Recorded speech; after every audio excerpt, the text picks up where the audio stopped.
मनमीत cab से उतरकर office जाने के लिए कदम बढ़ा ही रही थी कि अचानक एक आवाज़ सुन कदम रुक गए। स्मृति, आप स्मृति हैं ना? नज़र 6 फीट के करीब 29-30 साल के पुरुष पर पड़ी तो सहसा आंखों को यकीन ही नहीं हुआ। तरुण मुंह से मुश्किल से इतना ही निकल पाया, थैंक यू सो मच कि आपने मुझे पहचान लिया। मुझे तो लगा था आप मुझे भूल गई होंगी।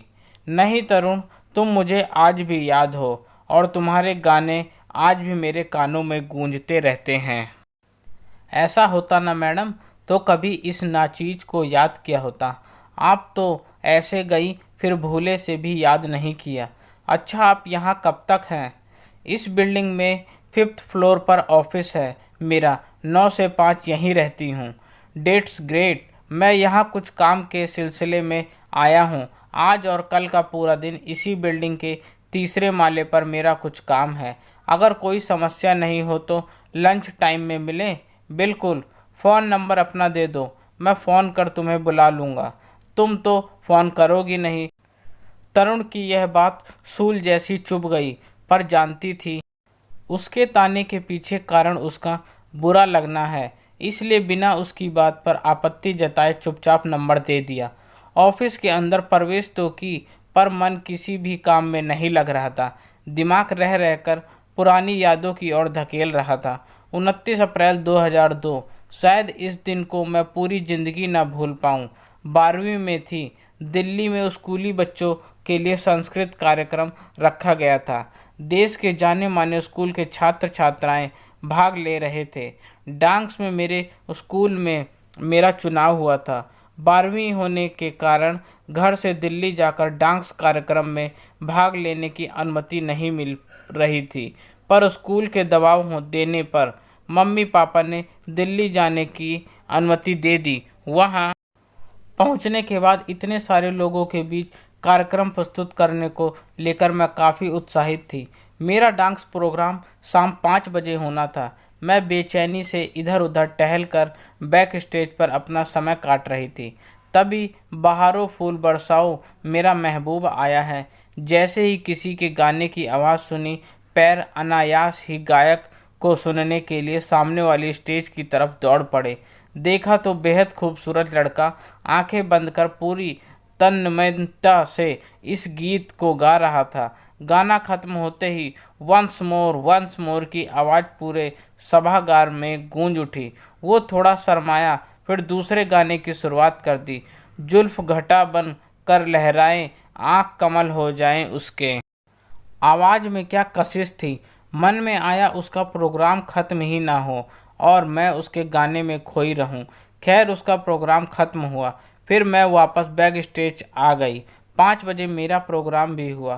तालियां मेरे डांस पर भी बजी, पर उतनी नहीं जितनी उस लड़के के गाने पर बजी थी। मैं अपने डांस के बाद सारे गेटअप चेंज कर नॉर्मल कपड़ों में स्टेज से निकल ही रही थी कि पीछे आवाज़ आई, आपका डांस बहुत अच्छा था, बिल्कुल माधुरी दीक्षित लग रही थी। आपका गाना तो मुझसे भी ज़्यादा अच्छा था। देखा नहीं था आपने कितनी ज़ोर ज़ोर से तालियां बज रही थी। सच में मैं तो पहली बार इतने सारे लोगों के बीच गाना गा रहा था। आज तक सिर्फ स्कूल में ही गाया था, इसलिए थोड़ा नर्वस था। तालियां वालियां कुछ सुनाई नहीं पड़ी। समझ गई थी जब गाने के दौरान आपकी आंखों को बंद देखा था। मैं तरुण शास्त्री, कानपुर से आया हूँ। उसने अपना एक हाथ आगे बढ़ाकर कहा। मैं स्मृति पाठक, रांची झारखंड से हूँ। नाइट टू मीट यू स्मृति। कल भी अगर आप यहाँ रहीं तो कल मिलते हैं। ये कार्यक्रम अभी 3 दिन और चलेगा। मेरा तो प्रोग्राम ख़त्म हो गया, पर मेरे बाकी के स्कूल वालों का बाकी है, इसलिए मैं उन सभी के साथ शुक्रवार को वापस कानपुर लौट रहा हूँ। मैं भी शुक्रवार को ही लौट रही हूँ अपने बाकी स्कूली साथियों के साथ। ठीक है, तब कल मिलते हैं। यह बोलकर वह वहाँ से निकल गया। 3 मई को वापस लौटना था। 30, 1 और 2 कैसे बीत गया पता भी नहीं चल पाया। उन 3 दिनों के दौरान तरुण से मेरी अच्छी दोस्ती हो गई थी। मैं अक्सर तरुण से कोई गाना गाने की सिफारिश करती और वो बड़ी खुशी से गाता। जब वह गाता तो मैं उसके गानों में खो सी जाती, या कभी कभी उसके चेहरे को ध्यान से देखती। कितनी सुंदर उसकी आंखें थी, कोई भी इंसान उसमें डूब जाए, पर खुद पर संयम भी रखना था, क्योंकि मम्मी ने पूरे निर्देश देकर भेजा था, किसी लड़के से ज़्यादा दोस्ती मत करना। अब बच्ची नहीं रह गई। एक दिन बातों ही बातों में उसने बताया कि वह गायक बनना चाहता है, पर उसके माता पिता चाहते हैं कि वह इंजीनियरिंग करे। यही चीज़ तो मेरे साथ भी था। मैं कोरियोग्राफर बनना चाहती थी, पर मेरे माता पिता की इच्छा थी कि 9 to 5 वाला कोई भी जॉब करूं। शुक्रवार का दिन भी आ गया, दोनों के जाने का समय भी। जा रहे हो? अब बात कैसे होगी हमारी? उसने बड़े प्यार से कहा। जाना जरूरी भी तो है। कब तक यहाँ रहेंगे? मेरा फ़ोन नंबर ले लो, अगर बात करने का कभी मन करे तो कर लेना। यह बोलकर उसने अपना नंबर एक कागज़ के टुकड़े पर लिखकर पकड़ाया। लैंडलाइन का नंबर मैंने देखते ही पूछा। हाँ, लैंडलाइन ही है। मोबाइल फ़ोन हर किसी के बस की बात नहीं। तुम्हारे पास है क्या मोबाइल फ़ोन? मेरे पास नहीं है, पापा के पास है। जल्दी किसी को हाथ तक नहीं लगाने देते। मैंने हंसते हुए कहा। सुना है बहुत महंगा होता है।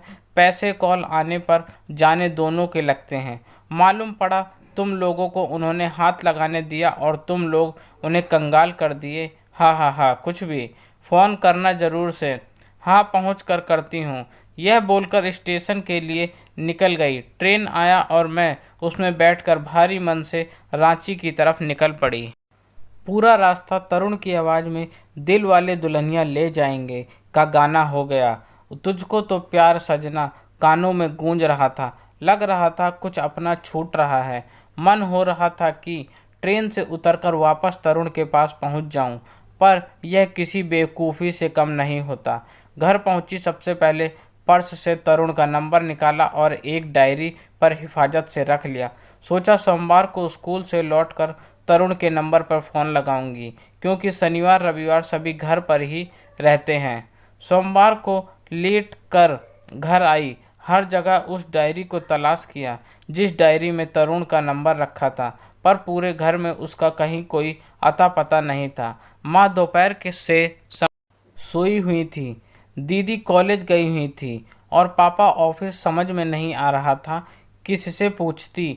माँ जैसे ही जगी सबसे पहले उससे उस डायरी के बारे में पूछ बैठी। उसने कहा उसे कोई जानकारी नहीं है। फिर पूरी बेचैनी से दीदी के लौटने का इंतज़ार करने लगी। दीदी कॉलेज से घर के दरवाजे पर पहुंची ही थी कि वही उससे सवाल किया, मेरा डायरी तुम कहीं रखी हो? कौन सी डायरी? अरे वही पिछले साल वाली, वही जिसमें तुम दिन भर का दिनचर्या लिखती थी। उसने बड़े अनमने ढंग से कहा। हाँ वही। मैंने उसे रद्दी वाले को बेच दिया। एक झटके में यह बात बोल वह अपने बैग से चॉकलेट निकालने लगी। पर बेचा क्यों उसे? मुझसे नहीं, मम्मी से पूछो। वो सारे काम मुझे ही करने को क्यों कहती हैं? तुम्हें कौन सा काम करने को कहती हूँ? कितने दिनों से घर में अखबार और पुराने मैगजीन का अखबार पड़ा था। पिछले 10 दिनों से सोच रही थी कोई रद्दी लेने आए तो उसे दे दूं। जब आया तो मैं खाना बनाने में व्यस्त थी। तब जाकर तुम्हें कहा था रद्दी हटा दे। ऐसे कौन सा तू घर का काम करती है? रद्दी से मिलने वाले पैसे अपने पास रख लेने के शर्त पर तू गई रद्दी देने, समझी? मम्मी ने दीदी को ही आड़े हाथ लिया। अरे छोड़ो तुम लोग, काम को लेकर लड़ाई पहले से बताओ। मेरी उस डायरी को बेचा क्यों? 50 ग्राम कागज़ कम हो रहे थे इसलिए दे दिया। ऐसे भी पिछले साल की डायरी थी, नई डायरी थोड़े ना दी है। वो मेरे काम की थी। मैं गुस्से से तिलमिलाई। दिनचर्या लिखने वाली डायरी किस काम की? ये चॉकलेट खा ले और दिमाग ठंडा कर। उसी रद्दी के पैसे से लाई हूँ। मुझे नहीं खाना। मैं गुस्से से पैर पटकते हुए अपने रूम के तरफ भागी। अब इस बात का अफसोस हो रहा था कि उसे अपना नंबर क्यों नहीं दे दिया।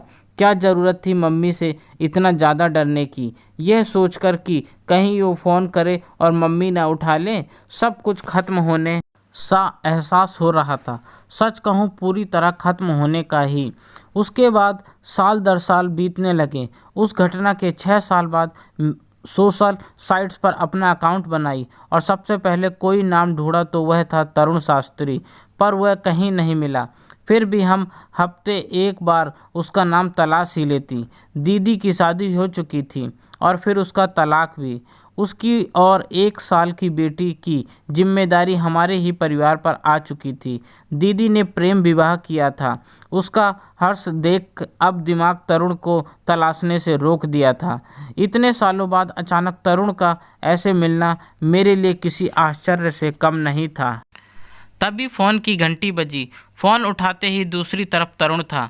अगर लंच टाइम हो गया हो तो नीचे रेस्टोरेंट में आओगी? आती हूँ, बोलकर हवा की तरह रेस्टोरेंट की तरफ भागी। उम्मीद नहीं थी कभी इस तरह एक रेस्टोरेंट में बैठेंगे हम दोनों। तरुण रेस्टोरेंट की कुर्सी पर बैठता हुआ बोला, मुझे भी पता है, पूरे 1 साल तक जब भी लैंडलाइन के फ़ोन की घंटी बजती मैं बेवकूफ़ों जैसा फ़ोन उठाने दौड़ कर भागता, कहीं तुम्हारा फ़ोन तो नहीं। पर हर बार निराश ही हाथ लगी। बाद में समझ गया तुम्हारा फ़ोन कभी नहीं आने वाला। मैं कारण नहीं पूछूंगा, क्योंकि इतने अच्छे हम दोस्त नहीं बने थे कि तुम फ़ोन करती। और बताओ, तुम्हारा जॉब प्रोफाइल क्या है? IT professional. और तुम? एक मल्टीनेशनल कंपनी में रिसर्च एनालिस्ट हूँ। मुंबई में 2 दिन के लिए कंपनी के काम से ही दिल्ली आया हूँ। मतलब तुमने गाना छोड़ दिया? हम दोनों ने ही अपना सपना छोड़ दिया। अच्छा ये बताओ, शादी कर लिया? पति क्या करते हैं? किड्स कितने हैं? शादी नहीं की क्यों? दीदी के तलाक के बाद प्रेम शादी सभी से भरोसा ही उठ गया। मम्मी पापा की शादी तो चल रही है ना? हाँ, ऐसे क्यों पूछ रहे हो? मैंने हैरानी और गुस्से से पूछा। दीदी का रिश्ता टूटा तब प्रेम शादी से भरोसा तोड़ दिया। अपने मम्मी पापा का रिश्ता देखकर फिर जोड़ क्यों नहीं लिया? तुमने शादी की? नहीं, मम्मी पापा तलाश में जुटे हैं, पर मुझे कोई अभी तक पसंद नहीं आई। क्यों? जिन जिन लड़कियों से मिला उन्हें मेरे गाने में कोई इंटरेस्ट ही नहीं। सबको ज़िंदगी भर अच्छी सैलरी घर लाने वाला ही लड़का चाहिए था। तुमने गाना तो छोड़ ही दिया है, अच्छी नौकरी भी है, फिर उन लड़कियों के ऐसे डिमांड से परहेज क्यों? तुम नहीं समझोगी। लंच टाइम ओवर हो गया, ऑफिस चलते हैं। हाँ, घड़ी पर नज़र पड़ी तो सच में लंच टाइम ओवर हुए 15 मिनट हो चुके थे। उठने का मन नहीं हो रहा था। मन कर रहा था सब कुछ वहीं थम जाए। मुझे पता है तुम मुझे फ़ोन नहीं करोगी, पर अगर तुम्हें कुछ गलत नहीं लगे तो मैं तुम्हें फ़ोन कर सकता हूँ। उसने यह बोलकर फिर मेरे दुखती नब्ज़ पर हाथ रख दिया। आंखों में आंसू तो इतने सालों से कहीं दबा के रखे थे, अचानक से फट पड़े। तरुण हैरानी से मुझे देखता रह गया। आज इस घटना के 5 साल हो गए हैं। अपनी शादी की तस्वीर पोंछती हुई मैं बीते कितने साल पीछे चली गई, पता तक नहीं चल पाया। स्मृति पाठक और स्मृति पाठक शास्त्री बन चुकी हैं। 2 प्यारे प्यारे जुड़वा बच्चे हैं। तरुण अभी भी अपना जॉब कर रहे हैं, पर हर शनिवार रविवार हमारे फ्लैट के एक कमरे को रिकॉर्डिंग स्टूडियो बना दिया है। गाने रिकॉर्ड कर यूट्यूब पर डालते हैं और आजकल सेशनल सिंगिंग स्टार बन गए हैं। मैंने अपनी 9 से 5 वाली नौकरी छोड़ दी है। अब ऑनलाइन डांस सिखाती हूँ। क्या हुआ मैडम, कहाँ खोई हुई हैं? तरुण ने पीछे से आकर बाहों में जकड़ कर पूछा। कुछ नहीं, बच्चे क्या कर रहे हैं? उन्हें खिलौना देकर फंसाया हुआ है। 10 मिनट की छुट्टी, तब तक थोड़ा करीब तो आ जाओ। तभी कमरे से दोनों बच्चों को चिल्लाने की आवाज़ आई। समझ गई, दोनों आपस में ही उलझ पड़े। ये दोनों कभी हमें चैन से प्यार करने ही नहीं देंगे। तरुण के इतना बोलते ही मैं हंसती हुई उनके बाहों से छूटकर तेजी से कमरे की तरफ भागी। दोस्तों, आपको मेरी यह कहानी कैसी लगी? प्लीज़ कमेंट करके ज़रूर बताएं और मुझे सब्सक्राइब भी करें। आपका अपना दोस्त। धन्यवाद।